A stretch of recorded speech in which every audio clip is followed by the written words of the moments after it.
Moreover, he made a bronze altar. 20 cubits was its length, 20 cubits its width, and 10 cubits its height. And he made the seat of cast bronze, 10 cubits from one brim to the other. It was completely round. Its height was 5 cubits, and a line of 30 cubits measured its circumference. And under it was the likeness of oxen, encircling it all around, 10 to a cubit, all the way around the sea. The oxen were cast in two rows.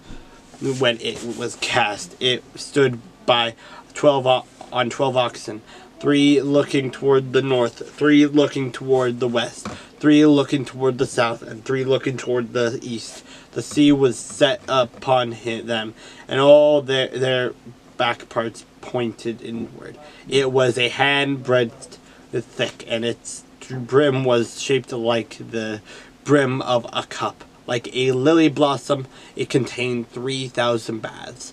He also made 10 lavers, and put 5 on the right side and 5 on the left, to wash in them. Some such things as they offered for the burnt offering, they would wash in them. But the sea was for the priests to wash in. And he made 10 lampstands of gold according to their design, and set them in the temple, 5 on the right side and 5 on the left. He also made 12 tables and placed them in the temple, 5 on the right side and 5 on the left, and he made 100 bowls of gold. Furthermore, he made the court of the priests and the great court and doors for the court, and he overlaid these doors with bronze. He set the sea on the right side toward the southeast.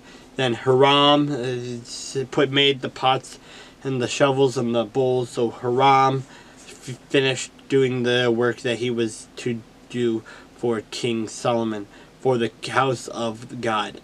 The 2 pillars and the bowl-shaped capitals that were on top of the 2 pillars. The 2 networks covered the 2 bowl-shaped capitals, which were on top of the pillars. 400 pomegranates for the 2 networks. 2 rows of pomegranates for each network to cover the 2 bowl-shaped capitals that were on the pillars. He also made carts and the lavers on the carts, 1 sea and 12 oxen under it. Also the pots, the shovels, the forks, and all their articles. Hiram, his master craftsman, made a burnished bronze for King Solomon for the house of the Lord. In the plain of Jordan, the king had them cast in clay molds in between Succoth and Zeradah.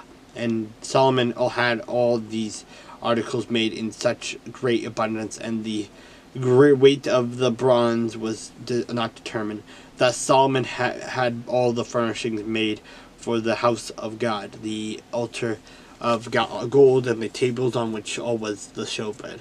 The lampstands with their lamps of pure gold, to burn in the prescribed manner in front of the inner sanctuary, with the flowers and the lamps and the wick trimmers of gold, of purest gold, the trimmers, the bowls, the ladles, the censers of pure gold.